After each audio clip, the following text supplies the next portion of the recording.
Alors maintenant, je vais vous poser la dernière question pour le reportage de notre site, pour les internautes. Est-ce que vous pouvez encourager les gens à dire Yehi Adonenu, Yehi Ameler, s'il vous plaît? Mais évidemment, la question ne se pose même pas.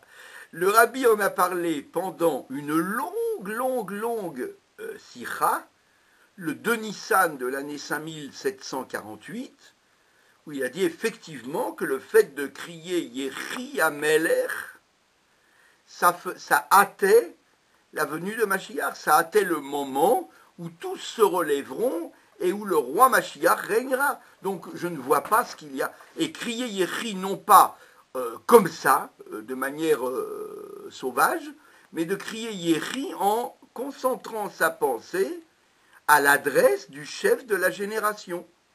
Concentrer sa pensée à l'intention du chef de la génération, ce sont exactement les mots du rabbi ce jour-là. Il a dit Dir Yehi Ameler, vive le roi, en direction du Nassi de la génération, provoque précisément le dévoilement du Mashiach. Alors, par la suite, il en a reparlé, mais sous une autre forme, lorsqu'il a été question, par exemple, de la Haftara de Vayera.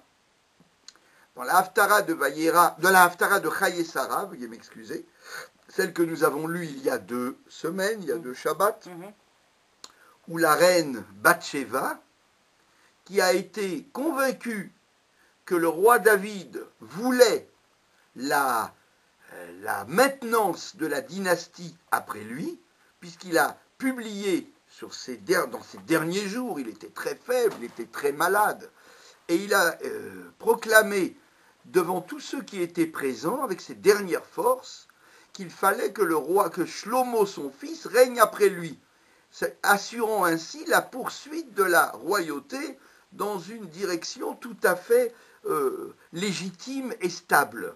Quand la reine Bathsheba a entendu cela, elle était tellement bouleversée, elle était tellement remuée jusqu'au fond d'elle-même, qu'elle s'est mise à crier Yehi Adoni, Ameler David Léolam, que vive mon maître, le roi David, pour l'éternité. Il est évident qu'elle n'a pas souhaité que le roi David vive corporellement à l'éternité, puisque le roi David, elle le voyait bien, était en train d'agoniser, il était moribond. Mais elle a voulu dire par là que la royauté maintenant assurée pour son fils Shlomo va se perpétuer, et ce sera la royauté de David jusqu'à la venue de Mashiach, y compris la venue de Mashiach et sa royauté. Donc le rabbi en a reparlé en disant que précisément le fait de dire, comme la reine Bathsheba, Yehi Adoni, Ameler David Leolam, ce que les chassidim ont bien sûr personnalisé en disant Yehi Adonenu Morenu Verabenu Melech HaMashiach L'Olam. D'ailleurs, il criait même avant cette date, on faisait des rassemblements d'enfants et on criait Yehi Adonenu Morenu Verabenu. Et c'est tout ce qu'on criait. Alors le rabbi, en faisant comprendre qu'il fallait crier comme la reine Bathsheba, les chassidim ont repris cette antienne, ils ont repris cette phrase, et ils l'ont agrémentée de Melech HaMashiach, Leolam Vaed. Le rabbi a fait comprendre qu'en le disant, on provoquait Idgalut à Mashiach. On provoquait la révélation du Mashiach. Donc je ne vois même pas de question. Je ne vois pas de question. Je ne vois pas de.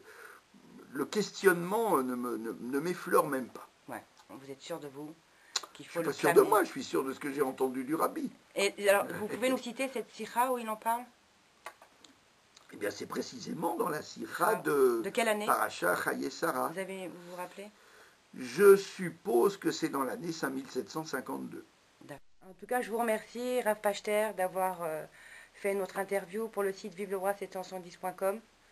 Et j'espère qu'on se retrouvera au Beth Amikdash très vite. Yehi Adonenu Melech HaMashiach Leolam Vaed. Qui a donné nous Morinu Rabbeinu Melech HaMashiach L'Olam Vaed. J'étais très heureux de collaborer avec vous et je suis disponible à chaque instant pour ce genre de collaboration, d'association. Vive le roi! Vive le roi!